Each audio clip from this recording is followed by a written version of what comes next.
tenemos como invitado a Pedro Elías Hernández.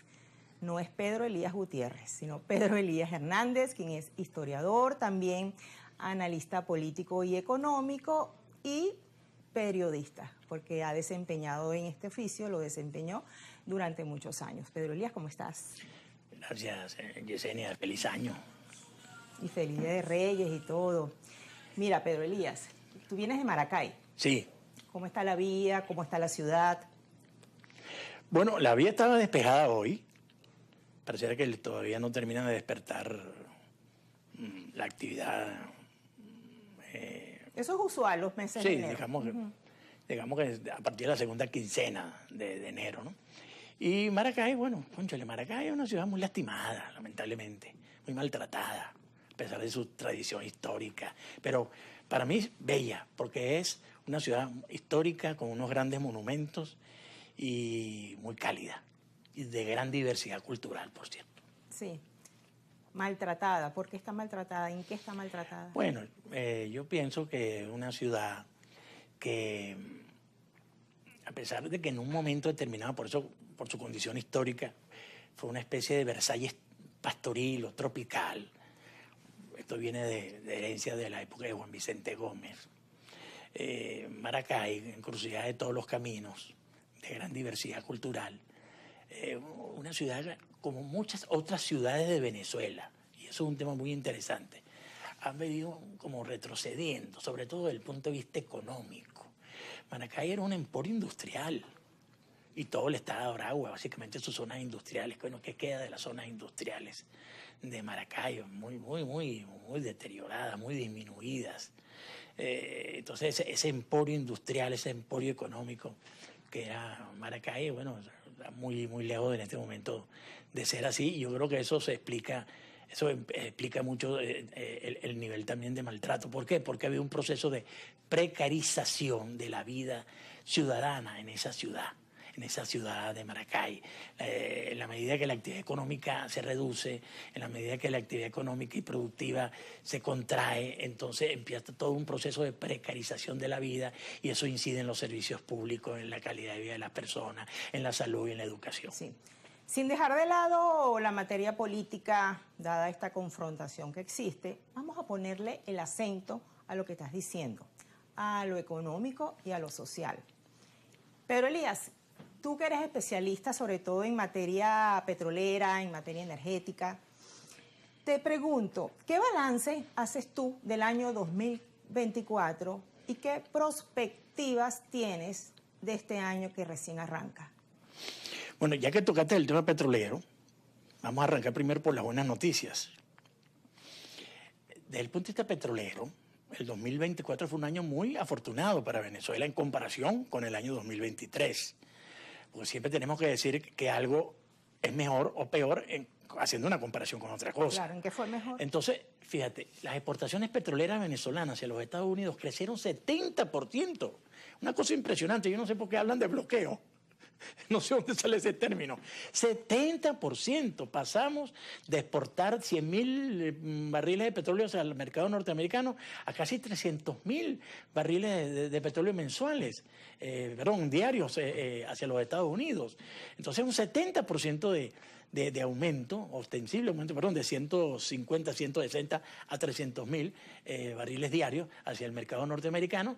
Y bueno, entonces en ese sentido podría decirse que ha mejorado muchísimo. Por supuesto, si tú te pones a ver la producción petrolera actual, que roza el 1.000.000 de barriles diarios, con lo que producía Venezuela hace, ¿cuánto? 20 años atrás, que era más de 3 millones de barriles diarios, entonces, bueno, obviamente te sientes muy insatisfecho con ese desempeño.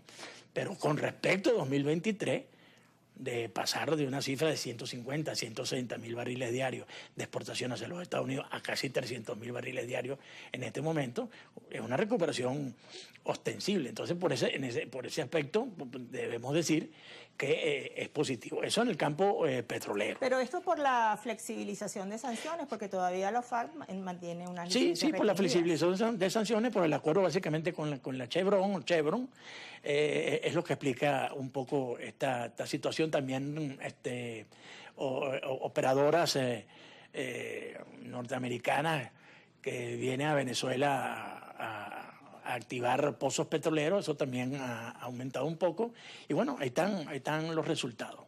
¿En qué crees tú que se tradujo eso si el crecimiento fue positivo en materia petrolera, en materia de exportaciones al ciudadano, a quienes nos están viendo? Bueno, fíjate una cosa que es la siguiente. Ahí hay que hablar del problema de fondo. Con respecto a las características de lo que significa la actividad petrolera históricamente en Venezuela y económicamente hablando. El petróleo y la actividad petrolera, básicamente, obviamente, es un producto de exportación. El principal producto de exportación de Venezuela. Es básicamente un producto de exportación, el principal de Venezuela, pero en términos conceptuales es la captura de una renta externa. Es un ingreso externo que recibe la República, que poco tiene que ver con la actividad interna. Eso es un poco el drama histórico del petróleo en Venezuela, que los proventos que genera la industria y el comercio de los hidrocarburos poco tiene que ver con la actividad interna. Es decir, puede haber abundancia de recursos petroleros por exportaciones petroleras, pero su impacto en la economía interna y en la microeconomía de los ciudadanos es muy relativa. Por lo tanto, mi respuesta es de que ese aumento del 70% de las exportaciones petroleras hacia los Estados Unidos, por supuesto, que es una cuestión muy significativa, pero si lo vemos históricamente, pasar de 1.500.000 barriles de petróleo que nosotros exportamos en el año 2000, 2006, 2007, 2008, a apenas 300.000 ahorita, es algo realmente prácticamente ridículo. Pero básicamente lo importante que señalar es que una de las características clave del problema del petróleo en Venezuela es esa, que a veces o con mucha frecuencia poco tiene que ver un buen resultado en la actividad petrolera con el impacto en la economía interna. Sí, y con relación a otros productos derivados del petróleo. Entonces, la petroquímica. Por ejemplo, el gas. El gas, bueno, nosotros el gas lo quemamos nosotros aquí en los pozos petroleros y la petroquímica está muy disminuida y las refinerías, tú sabes cómo están, la capacidad de producción de la refinería está muy por debajo de su capacidad. Nosotros tenemos una capacidad de producción de alrededor instalada en Venezuela de aproximadamente 1,5 millones, 1.300.000 barriles diarios, o 1.500.000.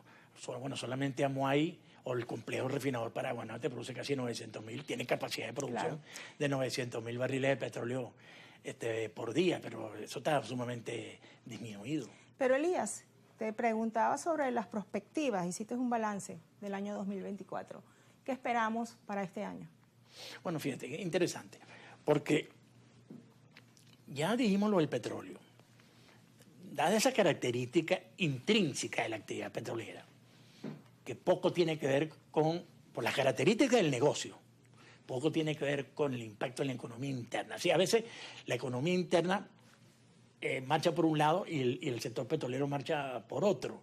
Y de ahí viene ese término que acuñó Asdrúbal Batista, el gran profesor Asdrúbal Batista, que decía: Venezuela vivió periodos de abundancia, pero sin crecimiento, mucha abundancia de recursos de capital, pero con poco o muy pírrico, muy pequeño crecimiento económico, y ni se diga de desarrollo humano y desarrollo económico. Ahora bien, fíjate una cosa. Porque los recursos, los réditos no se invirtieron adecuadamente. Exactamente, y creo que esto es un tema crucial y ahora lo podemos tocar en profundidad en los próximos segmentos. Ajá, pero exactamente, vamos a tocarlo en los próximos segmentos porque nos corresponde hacer la primera pausa en Kikosis y ya regresamos.